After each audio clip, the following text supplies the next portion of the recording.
Gordon Ramsay turned 59 last month, but his birthday party was odd. Man who created an empire screaming at chefs sat alone at a dozen-person table. His family wasn't there. No celebrity pals attended. His restaurant workers made it excuses. In 2010, he realized his father-in-law stole millions. 30 years of concealing a family. That betrayal broke me. Him. People now whisper why Gordon's closest relationships last. Falling apart. What happened in his kitchen empire to inspire everyone? Walk off. November 1966, at the little Scottish town born in Stone, Gordon James Ramsay entered a world already struggle-filled. His mother Helen worked hard as a nurse, while father, Gordon Sr., never stayed in one job. His severe drinking problem haunted the family for decades. Gordon turned 5 in 1971. They had moved multiple times in government housing. Where rent was low and walls thin. Mother worked 3 jobs to feed the family, often giving them powdered milk. Gordon later described as tasting like the dregs of the dishwasher. The sour taste became the flavor for him. His youth. Gordon was 9 when the family packed their few belongings in 1975. Belongings and entered England to start over in Stratford. What awaited them wasn't calm.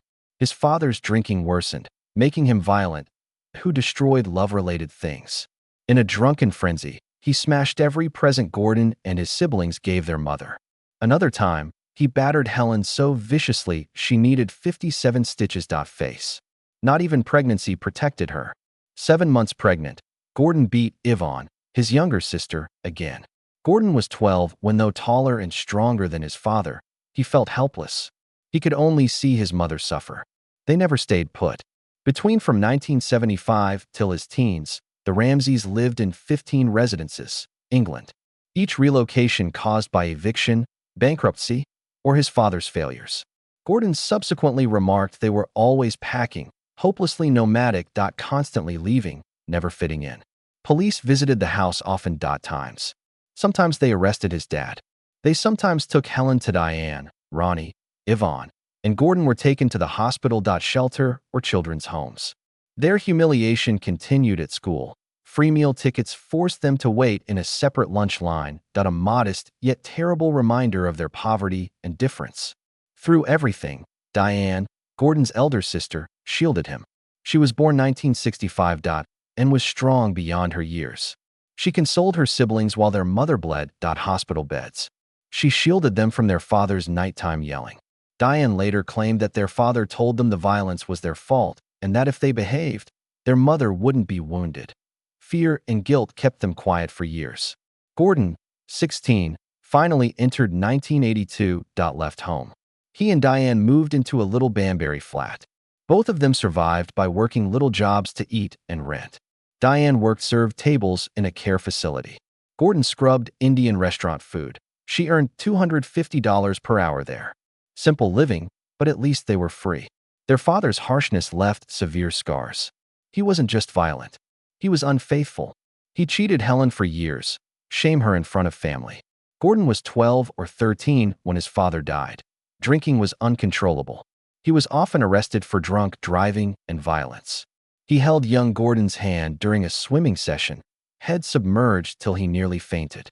The lesson was terrifying. He abused Diane too, constantly forced to play in his band please him. Helen finally took her children after 20 years of suffering but escaped to a Somerset women's refuge. They remained 9 months, start again with just each other. Gordon escaped through football. In Oxford, United saw him aged 14 during a school match in 1980. He practiced 5 days a week, dreaming of a career, but home was pandemonium. That his father again beat his mother, breaking her ribs and scarring her face. Gordon would got training with fake bruises from tough tackles. He lied to everyone. When his drunken father threatened him in 1981, Gordon quit permanently with a kitchen knife. At 16, he was living alone with Diane, working nights, morning training, $35 per week in rent.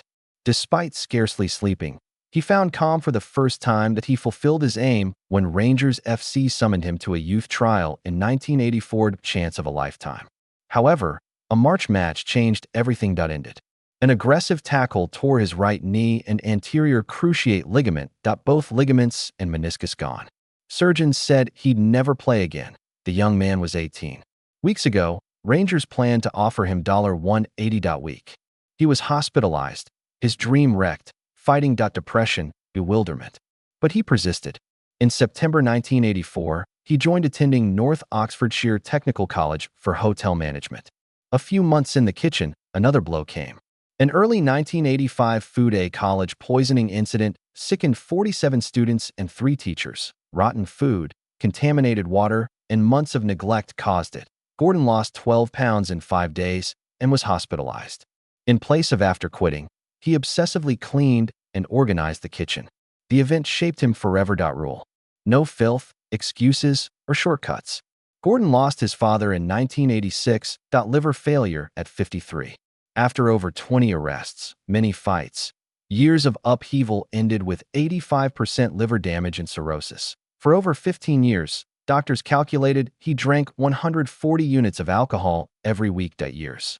Gordon attended the funeral without crying, claimed to feel nothing, simply relief.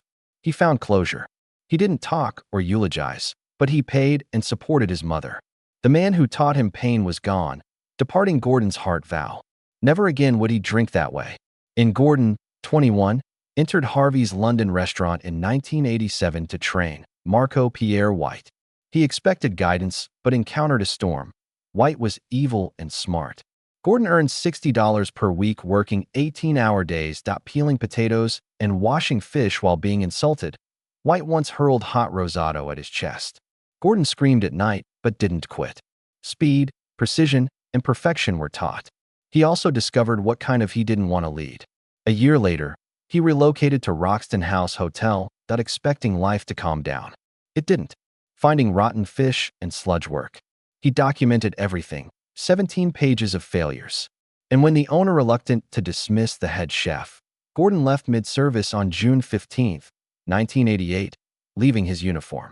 It was his first standard defiance act. Later that year, he joined Albert Roux's This World-Class Restaurant Has Waterite. Some pressure made Harvey's appear easy. Each dish was required exact to the millimeter. One error might cost $100. A kitchen fire started on March 23, 1989. Flames spread across ceiling. Gordon put it out in 90 seconds with an extinguisher. His arms scorched, eyebrows lost. Roux punished him $200, but gave him a bonus, $50 the same night, for overcooking meat Wellington. Gordon didn't argue. He continued working. He learned under Michel Roux Jr. at Le Gavreau that year. 63 degrees sous vide cooking science. Precision molecular gastronomy beyond reason. But his fury irritated everyone. One night, he caught dishwasher stole $80 in truffles and struck him, fracturing his jaw. The restaurant paid bills, but Gordon nearly lost his job. His final caution came from Roux. By 1991, at 25, Gordon received National Chef of the Year. 200 chefs served grilled foie gras and truffle juice. Pierre White called him British cuisine's future. They once were close. Again until 1993's explosion. Gordon lost control at Harvey's on a crowded Saturday night. He yelled at Marco and threw a pan. Stormed out. Marco phoned him the next morning to terminate him for insubordination. It devastated Gordon. He had idolized him. Pain became fuel. 5 years later, Gordon started his own restaurant and got a Michelin star in 6 months, faster than Marco ever had. September 1993, Gordon Ramsay was 27 years old and entering Oberyn, a failing Chelsea restaurant. It lost $10,000/month. Food was forgettable, tables half empty, and no critic cared if it survived or died. But Gordon sensed an opening that he received a remarkable gift from owners Claudio Polza and Antonio Lotto. 25% equity and head chef role. It hardly held 50 people, but he took the risk. He replaced the old menu with a bold 8-course tasting menu for $45 per person, featuring Scottish venison with elderberry sauce and roasted grouse with juniper berries. Every morning at 5 o'clock, he spent $3,000 a week at Smithfield Market hand-picking the best foods. About produce. Turned it around in 3 months. Where 20 you said to eat, 45 came nightly. Food critics whispered about ambitious young chef with a rage that might split the sky. By 1994, the kitchen was his battleground. 12 of 15 kitchen workers were gone. A cleanse, he said. Reusing oil by a sous chef was the final straw. From fried junk. Gordon sacked him immediately and instituted a rule: zero tolerance. Recording every prep time, portion, and gram was necessary. Waste fell 40%, saving $800 per week. Prep time dropped from 6 to 3 hours and one half. Gordon inspected every plate before passing. He'd send return food 7 to 8 times until perfect. One day, a commis chef peeled 50-pound potatoes. Gordon made him repeat it because they weren't uniform. Staff turnover was 200%. The few who stayed became some of London's best chefs. January 23, 1995, O'Brien got its first Michelin star. Gordon, 28, was young. He was youngest, after Marco Pierre White, British chef, wins. One dish stood out: heated langoustine salad with vanilla oil cost 18 tad less. Another mango caramelized seared foie gras. But victory didn't quiet him. It burned him. A press dinner with 15 critics followed 2 months later in March that went explosive when a server spilled $60 turbot. Gordon broke a dish against the wall and yelled in public. Evening Standard said his cuisine was great, however anger terrified. The outburst made headlines. Bookings rose 30%. People came for more than food. They watched the fire. Gordon fought the owners over growth plans behind the scenes. Hugh wanted full control, and fissures were appearing. By December 1996, Hugh was with Tana Hutcherson 4 years. We met in 1992 when she was 21 at her father's Swarth pub. They married in winter, but Gordon was never home. Working 100 hours a week, he arrived at 6 a.m., leaving after midnight, 6 days per week. He missed all honeymoon meetings. Tana threatened cancel in August. Gordon admitted it afterward, choosing work over his own wife. O'Brien nevertheless earned $2 million that year. The typical dinner $75 banknote. Bookings were full 8 weeks ahead. With 22 employees, served 250 weekly covers. It became one of the most profitable fine dining restaurants per London square foot. O'Brien received its second Michelin in February 1997. Star. Only 19 British eateries had 2. Gordon's specialties were become higher. Made pressed duck with beetroot in 14 steps, pistachio ice cream, chocolate fondant. But underneath the perfection was betrayal. Gordon discovered the owners were stealing in June. They skimmed 0.15% of profits, $45,000 a year, using fraudulent supplier invoices. Gordon resigned on July 14 after an office brawl. He left O'Brien with his brigade. 7 chefs seen him leaving that day. A nasty legal battle ensued. Lost the rights to O'Brien, but kept his recipes. 3 months later, Hesterted again. He opened restaurant Gordon Ramsay on September 17, 1998 at Royal Hospital Road. He owes $600,000. Hegembled everything. The menu began with handied scallops. In 2001, he created history. This restaurant has 3 Michelin stars that he was 35. He was the first Scottish chef to receive 3 stars and the first outside the Roux brothers' empire in London to reach that level. Pressure turned him legendary. The following year, he opened Petrus in Knightsbridge. He lost his star in 2003 after a fast rise. The inspectors said lacked creativity. Ramsay overstretched. His TV appearances cost him that he confessed to crying. He stated losing a star was like losing a girlfriend. He revamped the menu 2004. Caviar top turbot brought the star back. By 2007, Petrus had 2. Gordon now has 10 Michelin stars. Empire. He learned something. Focus can be lost by fame. By 2006, Gordon owned restaurants in NYC, Dubai, and London. London, New York launched with $7 million. But 2008 shook the empire. A theft ring stole $46,000 in restaurant cutlery. His dishwashers and colleagues trusted participated. He dismissed polygraph-tested employees. First time Abus chef ever employed kitchen lie detectors. The controversy revealed results from rapid corporate growth. You lose track of your companions. The global recession hit hard in 2008 and 2009. 3 UK outlets closed, including Lanazette. Profits fell 90% from $3.05 million to $383. 325.net debt reached $9.48 million. VAT, tax, and pay bills totaled $8 million. Gordon personally guaranteed $3 million and contributed $5 million with his father-in-law Chris Hutcherson. Even sold his Ferrari. That growth was too aggressive. Sinking in debt, he clung on to live. Gordon, 49, learned his lesson by 2015. His company he made $50 million, but was nasty. He closed 8 poorly performing eateries. He called them soul-destroying. He concentrated quality instead. His new pride was Bread Street Kitchen. Serve 500 covers every day by 2016.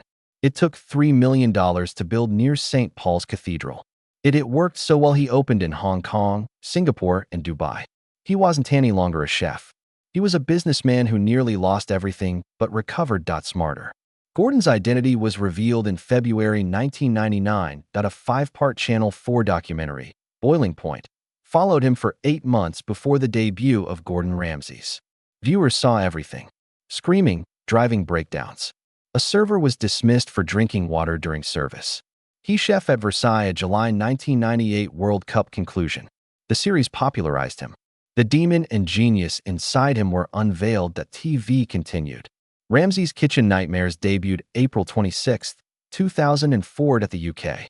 The first episode featured Tim, a naive 21-year-old head chef, who trying to make fine food without customers or knowledge. Gordon tore it. Set aside. He won a lawsuit against the Evening Standard for labeling it false. Damages, $138,000. The world learnt then. Not when Gordon arrived. An act. The Arizona Amy's Baking Company disaster became his in May 2013, his shockingest episode. First time, Gordon left. The owner shouted at customers, kept tips, and denied fault. He said, "I can't help people who can't help themselves." Left. As cameras rolled, crew packed. Internet burst. Gordon was sued in 2007. Martin Hyde from Manhattan's Dillons. He requested $8 million, citing Gordon faked scenarios and paid actors. Episode featured rats, ruined food, chaos. Hyde claimed undue blame. Gordon joked about the claims. In New Orleans, Oceana Grill sued him twice in 2011. One before the episode the footage disturbed them, so they settled. Then in 2018, after a scene was reposted without updating. After that clip disappeared online, the episode became almost impossible to find. On Hell's Kitchen, darkness increased. In 2004, he pitched an ankle-spraying contender. Granada paid $124,000 to settle. On Painkillers, Michael Ray won the show in 2005. He refused Gordon's London training offer. He fell into homelessness but entered recovery and food aid began. In 2010, Holly Ugalde won, but never obtained her London prize job. She said the visa paperwork was never submitted, even sorted. Others claimed they were promised jobs, but simply received cash and pics. Rather than a chef, one winner felt like paid talent. Season 3's Jen Riovac alleged she was imprisoned in a motel for days. Filming. No phone, literature, or music. She felt imprisoned. She rarely slept more than 5 hours a night. The show. Another competitor stated stress halted her cycle for 6 days. Weeks. Contestants cried. Some contemplated suicide. All of it was wonderful. Television. Gordon Ramsay rose rapidly in the early 1990s. He was hot, determined, loud, and ready to rule the kitchen. But long before the Michelin stars and TV broadcasts, he was inebriated in a men's room at 27. Green Park Station restroom. Arrested with 2 others for outrageous indecency. Chefs. It was 1993. Didn't fight. Accepted police went away with caution. The night's shadow pursued him. When Ahe hung up when a reporter asked 20 years later. His team brushed, he dismissed it as drunken horseplay and never mentioned it again. Almost 10 inches 2002, he got into trouble again.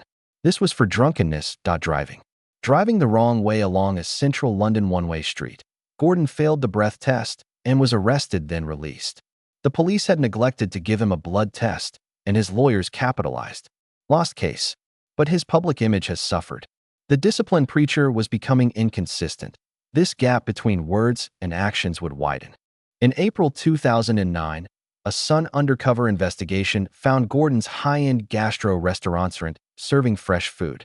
Coco van and fish are signatures that GR Logistics prepared bulk cakes off-site. Restaurants vacuum seal, freeze, and reheat food to sell to customers. 86% markup. Shocked critics.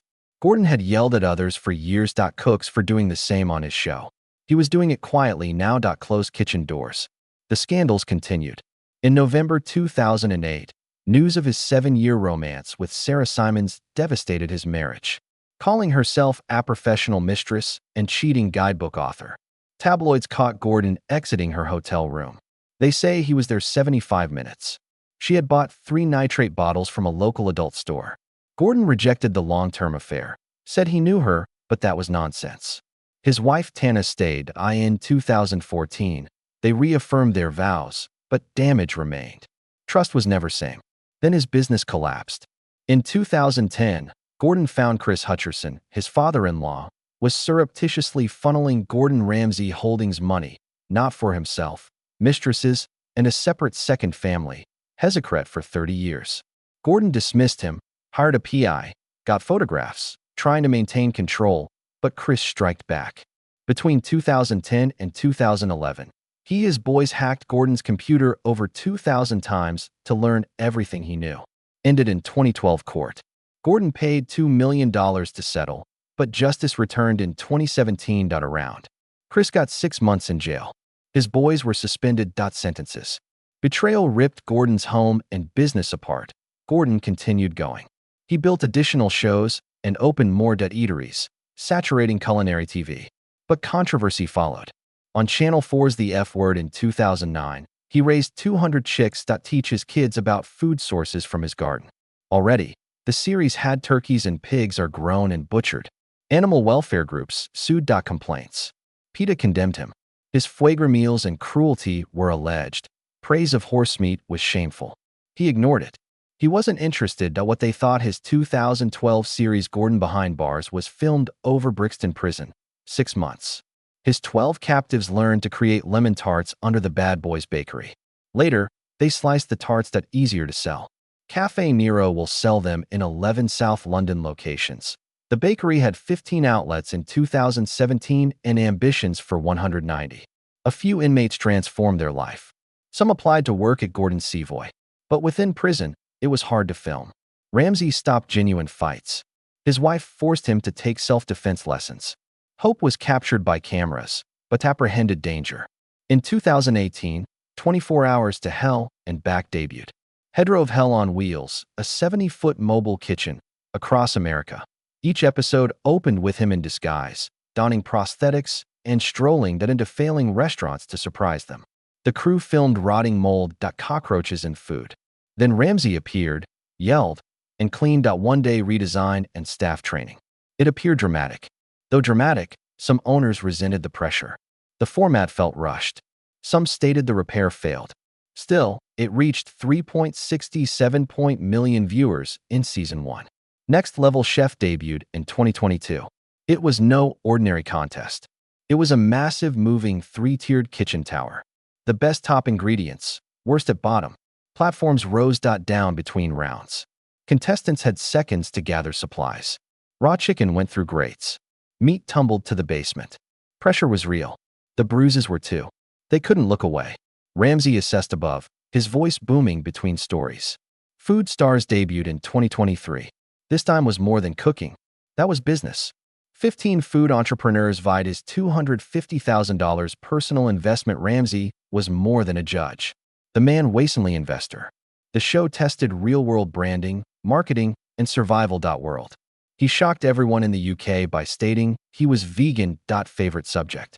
He even lauded plant-based cuisine on TikTok, despite PETA didn't buy.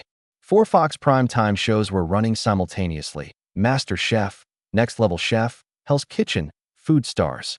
No other chef had ever done. Despite all the programs and bustle, his actual life continued moving. His daughter Megan was born May 16, 1998. In his kitchen, she trained at 16. Holly and Jack, his IVF twins, came December 31, 1999. Premature at 32 weeks. The Royal Marines recruited Jack in 2020. By 2022 was spent offline on covert Norwegian operations. Holly became social media user and 2024 engagement to Olympic swimmer Adam Pay. 2 kids from the same womb, one in battle gear, one famous. In 2021, Strictly Come Dancing added Tilly Ramsay. She was 19, smart and hopeful. But a 67-year-old radio host, she was fat, according to Steve Allen. He said she on air that she couldn't dance and blamed Dad's food. The backlash was severe. Had got 840 grievances. Tilly said that she was sick of body shaming. Gordon shouted her support, and Oscar followed. April 4th birth. 2019 at 12:58 p.m. Gordon laughed after 3 BAFTAs and 1 Emmy, finally won an Oscar. It was hard. At 5, Tana lost a baby in June 2016, months pregnant. On Late Late Show, Gordon disclosed his pregnancy. Held uncomfortably about 4 girls and 4 weddings. But when miscarriage occurred, everything halted. They broke. Slowly they healed. Gordon reduced his workweek to 60 hours. Calling his kids in London at midnight LA time to greet the day. That loss altered him.